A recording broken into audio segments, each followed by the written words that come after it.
Hello, welcome to Revenant Reads. I'm Vin, and this is the Curio Tag.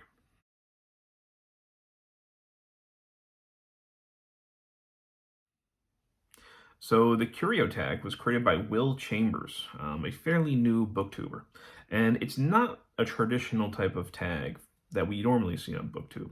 Instead, it's a chance for people to kind of show off, maybe explain some of the things that they have on their shelves or maybe a desk, the curios, the knickknacks, the little things that are sitting on the shelves that aren't books. I was tagged by Mark over at Book Time with Elvis, and I have a feeling I was tagged by somebody else, and I can't remember who it was. I think I had two people tag me. So if there was a second person, I'm forgetting who it is, I apologize. But I know that at least Mark had tagged me in this. And I've seen some people do this by doing like a shelf tour, going around their shelves. I've seen other people actually, pull the stuff off of their shelves, sit down and hold them up. I'm going to do the first way of doing things. I'm just going to kind of take people, hold the camera. Sorry, I'm not a very good cinematographer, but take people through my bookcases, both in my office. My office is where I keep my unread books. This is what I pull from to read. I usually do a lot of reading upstairs, so I read in here, I'll read in the bedroom. And then when I finish reading books, and especially after I've made my monthly wrap-up videos, I put them downstairs in the library. So the library is filled with books that I've read. These are books that I haven't read. So first I'll kind of take you on a tour through some of these shelves. There are bookcases in here, and then the downstairs library. One thing that is kind of funny is when Will Chambers made his video, he had kind of made the offhanded comment that he didn't expect people to have a katana on their bookshelves. Well, we're going to see I do actually have a katana on my bookshelves, or at least on top of the bookcase. So yeah, there is going to be a little bit of sword sword visuals in here. So anyhow, this is going to be very informal. It's going to be a very quick tour. I'm not going to go into a lot of depth. Just going to quickly explain some things and show you what they are. And if people had, further questions about them, you can always ask me in the comments. But anyhow, hope you enjoy. So this is the view that I have when I'm sitting here at my desk, when I'm making my booktube videos inside my office. To the left of this desk, I have this Star Trek bookcase. This is what I pull from when I am doing Book Trek each summer. These are all unread Star Trek books. The read ones go downstairs in the library. But on this bookcase, I have this, which a friend of mine had gotten for us at a flea market real cheap. But Captain Jean-Luc Picard, you lead the strongest ship of the Federation fleet. You speak for your people. I have nothing to say to you, and I will resist you with my last ounce of strength. Strength is irrelevant. Resistance is futile. So just got that. I got a beat up data down here. I'm not even sure where I got that. That was free from somewhere. Didn't pay for that. But yeah, I got Star Trek books. We got some odds and ends of Star Trek inside this basket. And then over to the left of that, we've got some swords that still need to find a home. But this bookcase is unread nonfiction, mostly history. So for Historathon, this is what I pull from. And there are some things on top of here. They're not history related, but these are horror things. Like a little Predator, which is one of my favorite movies. Predator action figure. There's another one back there too. We've got Godzilla. Let's see, we got a Freddy Claw. Looks like one of my kids' books for Sarah Noble. This was something that I got from a horror film fest.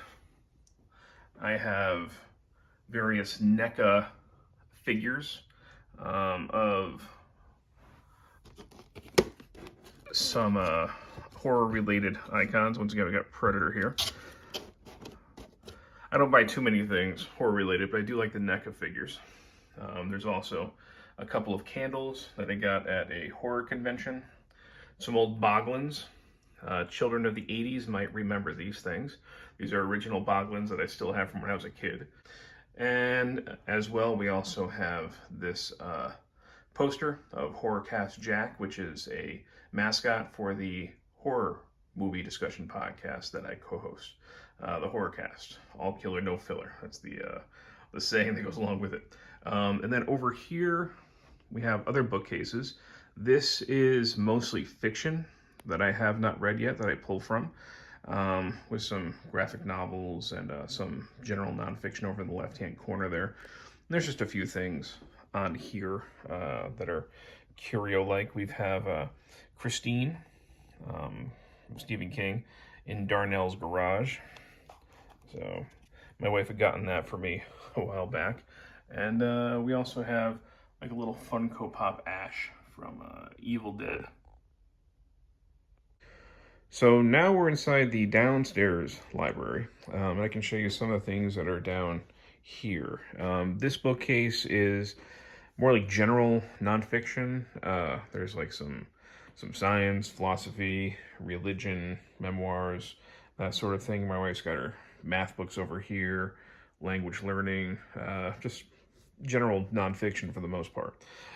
So starting down from the bottom, I actually have two hats on this bookcase, that one and this top hat. These were both my grandfather's. He was a conductor for the Metro North Railway, mostly from Danbury, Connecticut to Grand Central Station in New York City.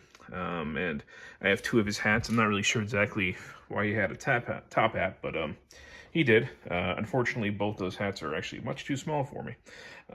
But I keep them around. I think they're cool family mementos. I also got a little statue of the Thinker down here. And to take on that, one of the bookends, the chimp Thinker contemplating the skull.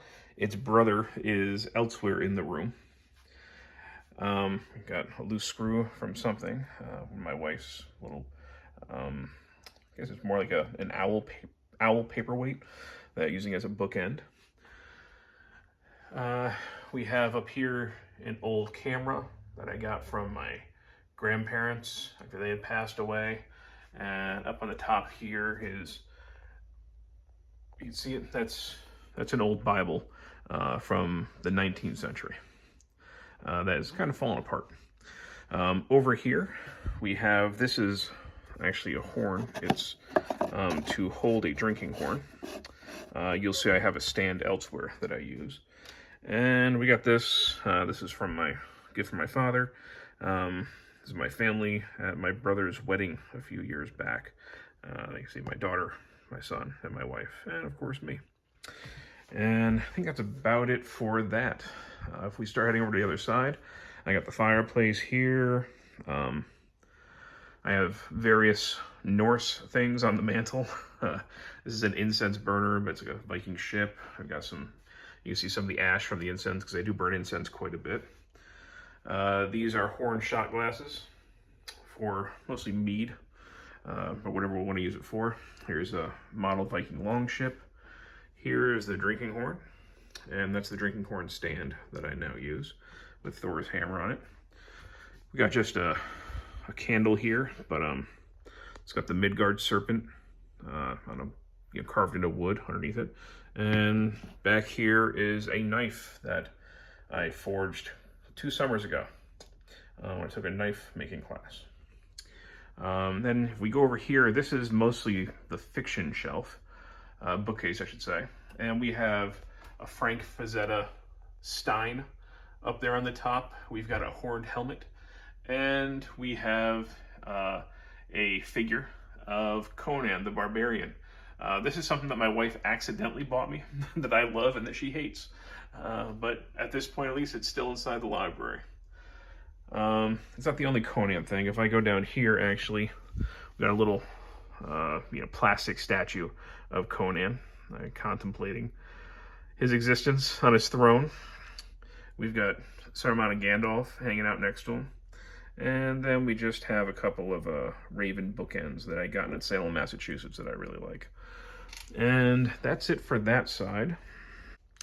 Now, if we go over to my history bookcases, we do have on the top here, this is just a little Greek piece of pottery there. I think I'd gotten that from a cousin.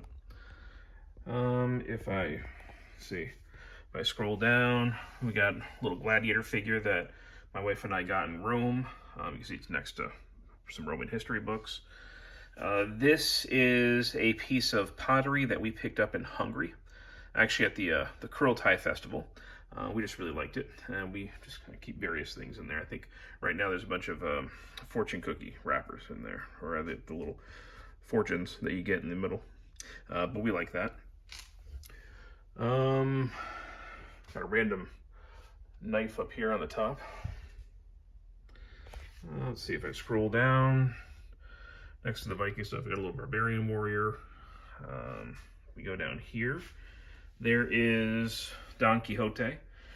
This is something that we picked up at the Picasso Museum at Barcelona. Unfortunately, the tip of his spear got broken and lost somewhere along the way, but I still think this is a pretty cool figure.